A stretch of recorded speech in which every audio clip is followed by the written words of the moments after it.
व्यापारी का पतन और उदय। वर्धमान नामक शहर में एक कुशल व्यापारी रहा करता था। जब उस राज्य के राजा को उसकी कुशलता के बारे में पता चला तो राजा ने उसे अपने राज्य का प्रशासक बना दिया। व्यापारी की कुशलता से आम व्यक्ति से लेकर राजा तक सभी बहुत प्रभावित थे।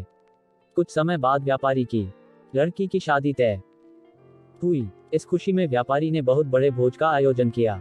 इस भोज समारोह में उसने राजा से लेकर राज्य के सभी लोगों को आमंत्रित किया।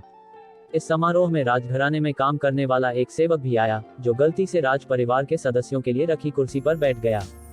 उस सेवक को कुर्सी पर बैठा देख व्यापारी को बहुत गुस्सा आता है। गुस्से में व्यापारी उस सेवक का उपहास कर समारोह से भगा देता है। इससे सेवक को शर्मिंदगी महसूस होती है और वह व्यापारी को सबक सिखाने की ठान लेता है। कुछ दिन बाद जब वह राजा के कमरे की सफाई कर रहा होता है तो उस समय राजा कच्ची नींद में होता है। सेवक मौके का फायदा उठाकर बड़बड़ाना शुरू कर देता है। सेवक बोलता है, व्यापारी की इतनी हिम्मत जो रानी के साथ दुर्व्यवहार करें। ये सुनकर राजा नींद से उठ जाता है और सेवक को कहता है, क्या तुमने कभी व्यापारी को रानी के साथ दुर्व्यवहार करते हुए देखा है? सेवक तुरंत राजा के पैरों में गिरकर उनसे माफी मांगने लगता है और कहता है, मैं रात में सो नहीं पाया इसलिए मैं कुछ भी बड़बड़ा रहा हूँ। सेवक की बात सुनकर राजा सेवक को कुछ नहीं बोलता, लेकिन उसके मन में व्यापारी के लिए शक पैदा हो जाता है। इसके बाद राजा ने व्यापारी के राजमहल में प्रवेश पर पाबंदी लगाकर उसके अधिकार को कम कर दिया। अगले दिन व्यापारी किसी काम से राजमहल में आता है तो उन्हें पहरेदार दरवाजे पर ही रोक देते हैं। पहरेदार का यह व्यवहार देखकर व्यापारी को आश्चर्य होता है। वहीं पास में खड़ा राजा का सेवक जोर जोर से हंसने लगता है और पहरेदार से कहता है, तुम्हें पता नहीं तुमने किसे रोका है?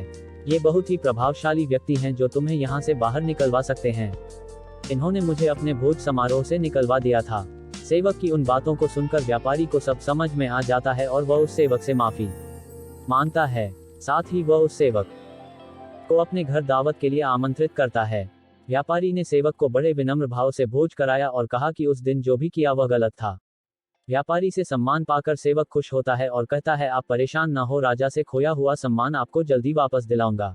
उसके अगले दिन राजा जब कच्ची नींद में होता है तो सेवक कमरे की सफाई करते हुए फिर से बड़बड़ाने लगता है और कहता है, हे भगवान, हमारे राजा इतने भूखे होते हैं कि गुसलखाने में स्नान करते हुए खीर खाते रहते हैं। इस बात को सुनकर राजा नींद से उठकर सेवक से क्रोध में कहते हैं, मूर्ख सेवक, तुम्हारी इतनी हिम्मत कि तुम मेरे बारे में ऐसी बात करो। राजा के क्रोध को देखकर सेवक पैर में गिरकर माफी मांगता है और कहता है, महाराज, रात को मैं ठीक तरह से सो नहीं पाया इसलिए कुछ भी बड़बड़ा रहा हूँ। फिर राजा सोचने लगता है, अगर यह सेवक मेरे बारे में ऐसा बोल सकता है तो उस व्यापारी के बारे में भी झूठ ही बोल रहा होगा। अगले ही दिन राजा ने व्यापारी को महल में बुलाया और उन्हें उनसे छीने हुए सभी अधिकार वापस दे दिए। कहानी से सीख। हमें इस कहानी से यह सीख मिलती है कि किसी को छोटा समझकर उनका मजाक नहीं उड़ाना चाहिए। सभी का सम्मान करना चाहिए। किसी को नीचा दिखाने से एक दिन खुद भी अपमान का सामना करना पड़ता है। दोस्तों, ये कहानी आपको कैसी लगी हमें कमेंट करके जरूर बताएं और हमारे चैनल को सब्सक्राइब करना और लाइक करना ना भूलें।